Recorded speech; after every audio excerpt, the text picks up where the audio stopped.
दोस्तों नमस्कार और आप देख रहे हैं न्यूज़ बकेट में आपका स्वागत है। जिन बाबाओं और संत महात्माओं को शिक्षा देनी चाहिए, कीर्तन करना चाहिए, लेकिन वो आज राजनीति की बात करते हैं और तमाम हमारे साथ वरिष्ठ अधिवक्ता हैं और इनसे हम जानने के लिए कोशिश में हैं कि ये क्या कुछ जो वर्तमान समय में जो बाबा लोग कर रहे हैं कितना सही कर रहे हैं। ये जो बाबा लोग हैं आजकल के राजनीति में कूदकर अपनी बातें बता रहे हैं, जिनको भजन कीर्तन और तमाम तरह की और भी उपदेश देने चाहिए। आपको क्या लगता है कि बहुत सारे बाबाएं राजनीति करने में भी दिलचस्पी लेना शुरू कर दी है क्या? आपकी बात बहुत अच्छी है और प्रश्न भी आपका बहुत ही अच्छा है। मैं आपको साधुवाद देता हूं कि इस बात पर चर्चा हो रही है और चर्चा के प्रारंभ में मैं आपको महान आचार्य चाणक्य का उदाहरण दूंगा, जिन्होंने धनानंद जो उस समय मगध का सम्राट था और मगध उस समय विश्व का सबसे बड़ा साम्राज्य था, उसके सम्राट को ध्वस्त करके अपने शिष्य को गद्दी पर बैठाया। लेकिन जिस दिन यह उद्देश्य पूरा हो गया उस दिन आचार्य चाणक्य मगध की सीमा के अंत में जाके एक कुटी में रहते थे। उनके शिष्य और तत्कालीन सम्राट ने जब प्रश्न किया कि ऐसा क्यों है, तो उन्होंने कहा, राज्ञ नीति राजनीति, यह राजनीति है, तुमको मैंने योग्य बना दिया, अब राज की नीति चलाना तुम्हारा काम है। मैं संत हूँ, आचार्य हूँ, मेरा काम यह नहीं है। मैं अब पुनः अपने मूल कार्य पे जा रहा हूँ।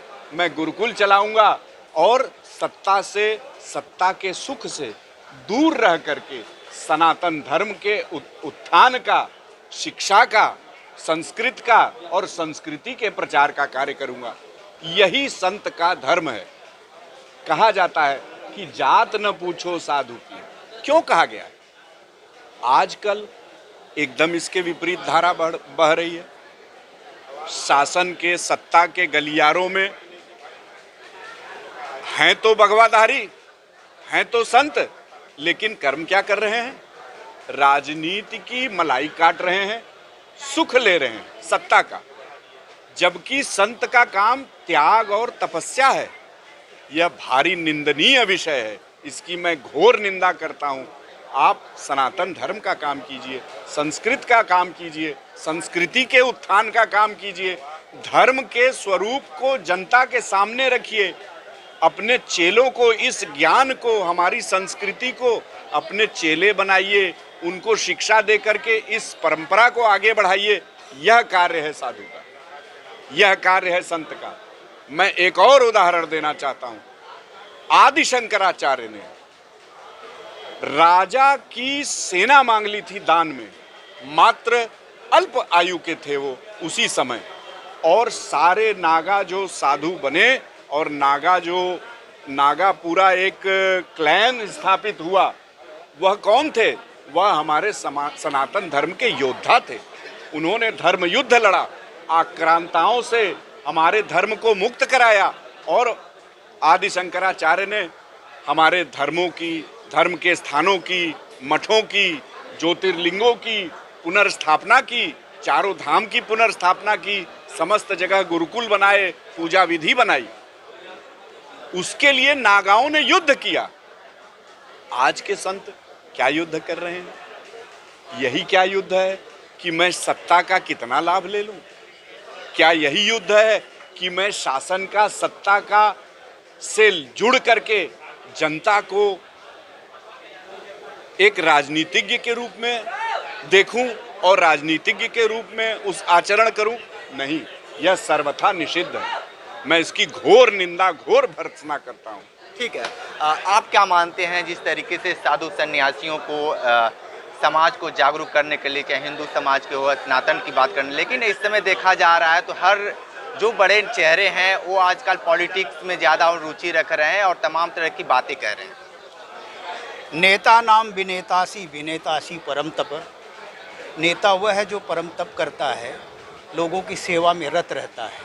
परंतु संत महात्माओं का इस तरह राजनीति में हस्तक्षेप केवल आचार्य चाणक्य की तरह होना चाहिए। अन्यथा जो आज की स्थिति है, यह कहीं न कहीं उनके कार्यों पर, उनकी पद्धति पर, उनकी परंपराओं पर प्रश्न उठाती है। इतने मंदिर हैं, चूँकि मंदिर के मुकदमे में मैं यहाँ अधिवक्ता हूँ ज्ञानवापी प्रकरण में हिंदू पक्ष से, इसलिए मंदिर के डिफिनेशन को पढ़ा गया। क्या आज मंदिरों से विद्यालय, पाठशाला, मल्लशाला, व्यायामशाला और वहाँ से औषधालय, चिकित्सालय, यह सब है जुड़ा हुआ? जो बैंकिंग प्रणाली थी हमारी मंदिरों की, वह जिनको समाज में अभाव है वो ले जाएं और जो जिनको आवश्यकता से अधिक है वो दे जाएं। मंदिर की ऐसी पद्धति, हजारों करोड़ वाले मठ हैं भारत में, और उत्तर भारत में अरबों की प्रॉपर्टी मठ मंदिरों की है, परंतु संत महात्मा राजनीतिकों के पीछे पड़ रहे हैं, सत्ता पाने के पीछे पड़े हुए हैं, स्वतः चर्बी के गोले बने हुए हैं, 2 कदम चल नहीं पाते हैं, चेला उन्हें लघु शंका भी खड़ा करा के करा रहा है। ये उचित नहीं है। जब तक शरीर में दम है करिए और समाज के लिए, उन्नयन के लिए काम करिए, राष्ट्र का उन्नयन करिए। आज ईसाई मिशनरिया, इस्लामिक जिहादी किस तरह आक्रामक हैं देश पर, ये उनके लिए चिंता का विषय है। समाज तो बड़ा निरीह भी होता है। इस समाज में गरीब वर्ग है, वंचित वर्ग है, वो इन्हीं प्रलोभनों में ईसाई मिशनरियों के कितने हजारों हजार करोड़ भारत में आते हैं उनको धर्मांतरित कराने के लिए, मतांतरित कराने के लिए। इसलिए ये महात्माओं की ड्यूटी है, जिम्मेदारी है। अगर सनातन नहीं बचा तो इनके मठ मंदिर नहीं बचने वाले, वहाँ दूसरे का कब्जा होगा। ये इतिहास है और ऐसा सदियों पहले होता रहा है। भविष्य में अब ईसाई मिशनरियाँ करेंगी। नॉर्थ ईस्ट और हमारा झारखंड ईसाइयों के कब्जे में आ गया है। कहाँ सो रहे हैं? त्रिपुरा, मणिपुर, जो कभी बहुत बड़ा महाभारत कालीन केंद्र था, उसको प्राग ज्योतिषपुरम कहा जाता था, ब्रह्मदेश बगल में ब्रह्मा था, वो सब सिकुड़ते जा रहे हैं, सिमटते जा रहे हैं। ईसाई मिशनरियाँ उनको कब्जे में करती जा रही हैं। ये जिम्मेदारी है। तन मन धन से महात्मा हर तरह से सक्षम है। धन की बड़ी ताकत होती है, उनके पास करोड़ों अरबों की संपत्ति है। उससे समाज के उन्नयन के लिए काम करें, उनका संरक्षण न करें। मैंने पुनः कहा कि मंदिर और मठों का यह योगदान था कि जो आवश्यकता से अधिक है वह समाज उनको दे जाए, और जिनको अभाव है यह मठ मंदिर उसका मैनेजमेंट करते थे, प्रबंधन करते थे, उनको समाज में देते थे। चिकित्सालय, विद्यालय, व्यायामशाला इत्यादि पुनः चलाएं और परिव्राजक बने, एक जगह मठाधीश मत बने।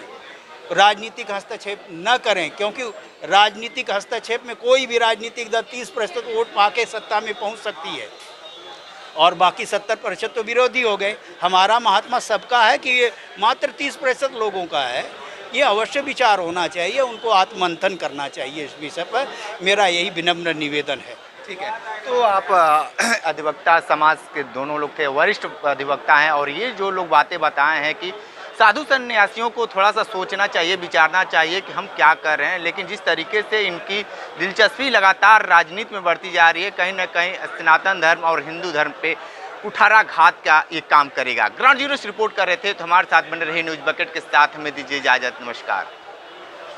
पेश है न्यूज़ बकेट हिंदी मासिक पत्रिका। पढ़ें इस महीने की पूरी खबर विस्तार से हमारे न्यूज़ बकेट की मैगजीन में। हमारी ई मैगजीन को मुफ्त में पढ़ने के लिए अभी लॉगिन करें www.newsbucket.in पर। इसके अलावा रोज की ताज़ा खबरों के लिए हमारे YouTube चैनल को तुरंत सब्सक्राइब करें।